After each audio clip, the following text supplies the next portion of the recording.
नमस्कार दोस्तों, अपनी पाठशाला में आपका स्वागत है।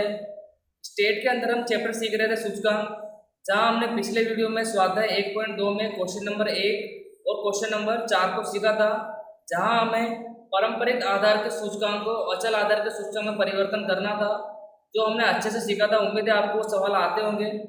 आज के इस वीडियो में हमें सीखना है कि अचल आधार के सूचकांक पहले सवाल में दिया गया होगा, हमें उसका परिवर्तन पारंपरिक आधार के सूचकांक में करना है।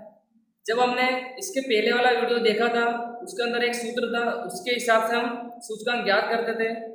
आज के इस वीडियो में भी हमारा एक नया सूत्र है जो आपको अच्छी तरह याद रखना है। उसी के ऊपर से आप इस सवाल को अच्छे से कर पाओगे, ठीक है। तो चलिए सूत्र को देखते हैं। तो जब हम अचल आधार के सूचकांक का परिवर्तन पारंपरिक आधार के सूचकांक में करेंगे, तो आपको ये सूत्र अच्छे से याद करना है। सूत्र में लिखा हुआ है चालू वर्ष का अचल आधार का सूचकांक बट्टे में गत वर्ष के अचल आधार का सूचकांक गुणे 100। हमने स्वाध्याय 1.1 में क्वेश्चन सीखा था पारंपरिक आधार का सूचकांक। उसका सूत्र क्या था? चालू वर्ष का मूल्य बट्टे में गत वर्ष का मूल्य गुणे 100।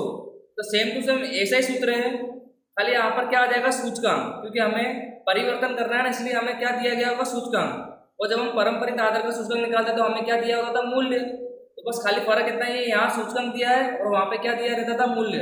बाकी करना हमें ऐसे ही सवाल को, ठीक है। तो सूत्र आपको अच्छे से याद हुआ होगा, चालू वर्ष का अचल आधार का सूचकांक बटे में गत वर्ष के अचल आधार का सूचकांक गुणे में 100। तो चलिए सवाल शुरू करते हैं।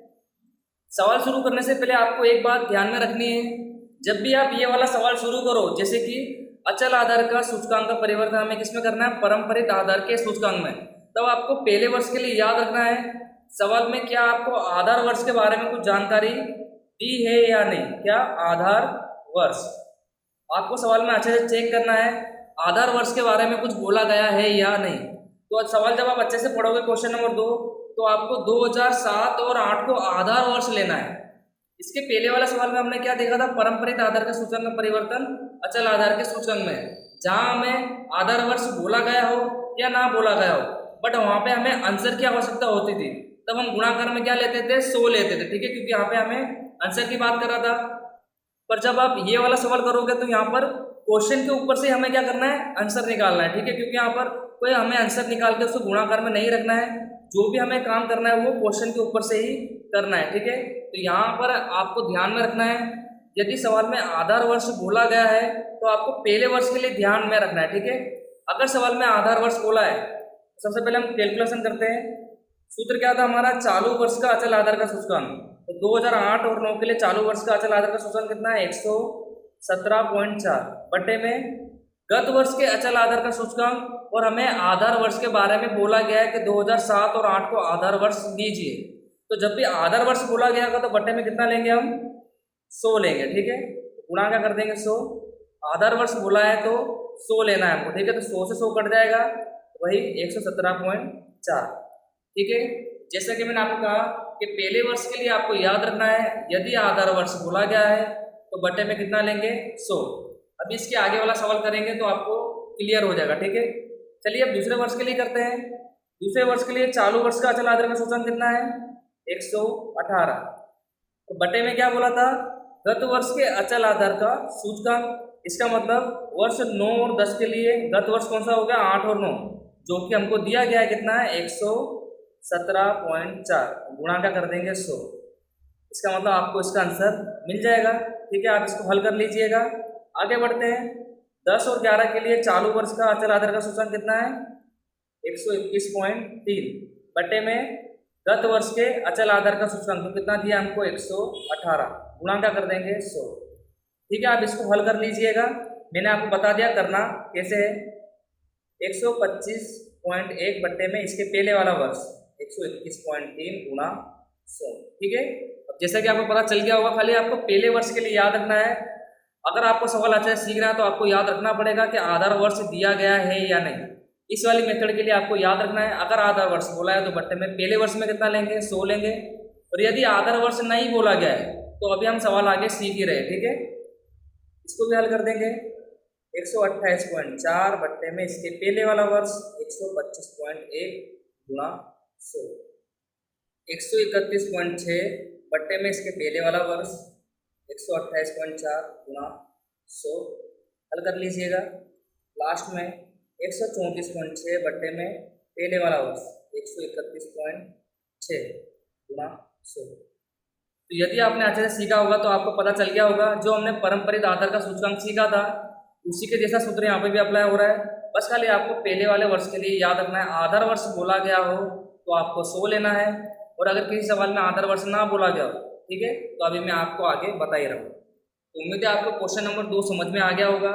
हमने यहाँ पे सीखा अचल आधार के सूचकांक का परिवर्तन परम्परित आधार के सूचकांक में, ठीक है। तो क्वेश्चन नंबर 3 को आपको अच्छे से पढ़ना है। वहाँ लिखा है कि अचल आधार के सूचकांक का परिवर्तन हमें परम्परित आधार के सूचकांक में करना है। उस सवाल में हमें कहीं पर भी आधार वर्ष के बारे में कुछ नहीं कहा गया है, ठीक है, कि आधार वर्ष ये लेना है, ऐसा कुछ नहीं कहा है। डायरेक्ट क्या बोला है कि अचल आधार के सूचकांक का परिवर्तन किसमें करिए, परम्परित आधार के सूचकांक में। तो अब आपको याद रखना है कि जब भी आप पहले वर्ष का करो तो सूत्र क्या था, चालू वर्ष के अचल आधार का सूचकांक। तो चालू वर्ष यानी यहाँ पर महीने दिए गए तो आपको महीने के हिसाब से करना, तो जनवरी। तो चालू मार्च का अचल आधार का सूचकांक कितना है, 271। अब आपको बट्टे में क्या लेना है, अगर आपको आधार वर्ष नहीं बोला गया तो जैसे कि आप परम्परित आधार का सूचकांक करते थे, आप बट्टे में क्या रखते थे, वही वर्ष को रख लेते थे। तो यहाँ पर भी कितना रखना है, 271, और गुणा क्या कर देना है, 100। हल करोगे तो यहाँ पर आएगा 100, ठीक है। तो अब आपको पता चल गया होगा, यदि आधार वर्ष बोला गया है तो आपको बट्टे में कितना रखना है, 100, इस वाली मेथड के लिए। यदि आधार वर्ष नहीं बोला गया है तो जो वर्ष का मूल्य हमने लिया है पहले में उसी को बट्टे में रख देंगे और गुणा क्या कर देंगे, 100। तो अब इसके आगे तो आपको आता ही है। चलिए अब शुरू करते हैं। फरवरी के लिए अचल आधार का सूचकांक कितना है, 270। अब बट्टे में क्या था, गत वर्ष के अचल आधार का सूचकांक जो कि हमारे पास है 271, गुणा क्या कर देंगे, 100, ठीक है। नेक्स्ट मार्च मास का 268 बट्टे में इसके पहले वाला वर्ष 270 गुणा 100, ठीक है। समझ में आ गया होगा आपको। 268 बट्टे में 268 गुणे में 100, 278 बट्टे में 268 गुणा 100, 283 बट्टे में 278 गुणा 100, 283 बट्टे में 283 गुणा 100,